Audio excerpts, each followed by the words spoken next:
Magadan, a harbour town with a population of 150,000, lies on the Sea of Okhotsk in the Far East of Siberia, some 2,000 kilometers from the nearest city. Magadan was the administrative center of Stalin's Kolyma Arctic death camps, the gulags, a vast system of work camps and prisons in Siberia through which millions were imprisoned and perished from exposure, starvation, and execution between 1932 and 1954. We know that were many, many unmarked graves, and they actually call Magadan one large grave site. When gold and other precious metals were discovered in the Kolyma region in the early 20th century, a wealth to feed the USSR's hungry industrial expansion, Stalin's Dalstroy project, a government agency formed to mine the reserves, initially drew upon criminals as a workforce. But prisoners soon included perceived enemies of the state, intellectuals, political opponents, and finally Christians. The conditions were brutal, and in the end prisoners, men and women, were forced to work 12 hours a day and food was rationed. The combination of exhaustion, hunger, and extreme climate reduced the average life expectancy to 6 months.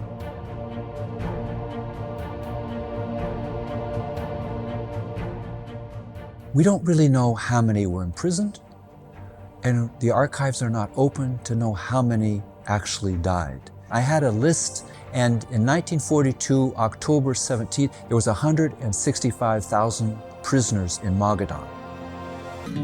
After Perestroika in 1989, Father Michael Shields was sent to Magadan by Archbishop Francis Hurley of Anchorage, Alaska, to celebrate the city's first ever public mass. The congregation, the Brothers of the Heart of Jesus, soon outgrew the small space. With the help of the Catholic charity Aid to the Church in Need, they built a new church. Since that time, Father Michael's work has grown to encompass the needs of the flourishing parish and community, with a particular focus on the so-called repressed, those last remaining witnesses to the gulags.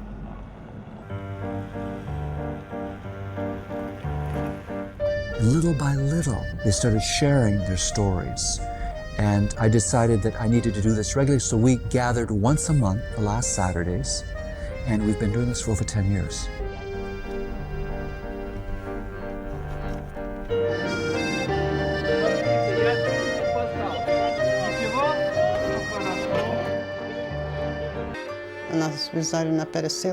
They gathered us up to transport in cattle trucks to the labor camps.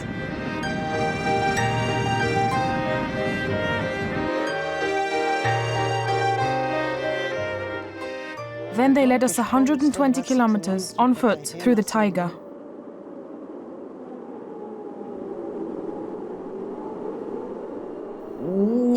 There was neither barrack nor house, just tents. Imagine, by then it was already 50 degrees below zero. They herded us into this tent. The bunk beds were laid out in 2 rows, made of roughly hewn pine trees, with a bedding of roughly cut twigs, just like that. They immediately assigned us to felling forest trees. We went to work immediately.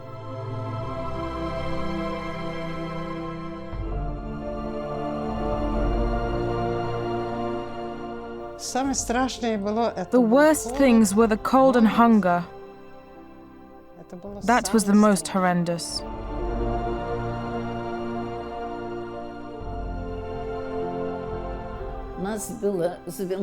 We were teams of 8 people. To begin with, we had to fell 10 cubic meters of wood, which we then had to cut down to 2 cubic meter portions and stack them in cords. They continuously raised the quota to 12, then 16 and 18 cubic meters. Of course, we went hungry the whole day. We weren't given any lunch except some bread. Who could stick it out would keep a piece for supper. Who couldn't would eat everything in the morning and then have nothing. Nothing.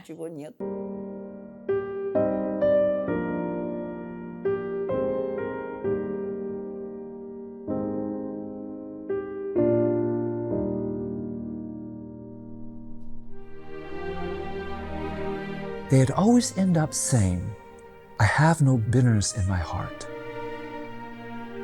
Because of their prayer, they learned to forgive.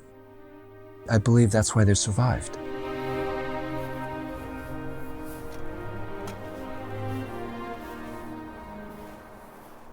There was no place to pray. And so when we built the church, we built specifically a chapel, what I call Chapel of the Martyrs, for those who died in the prison camps. All the repressed brought crosses, and for their families and for their friends, we placed it on a wall trim. Just reminds us where we are and who we're praying for and who we're praying with. Because I think many of these people died are uncanonized saints. So we even have icons in the chapel that represent priests and sisters and laity that died in the Kolyma region. Are not maybe officially canonized, but certainly in the eyes of the Lord, giving them your life in these prison camps, they're saints.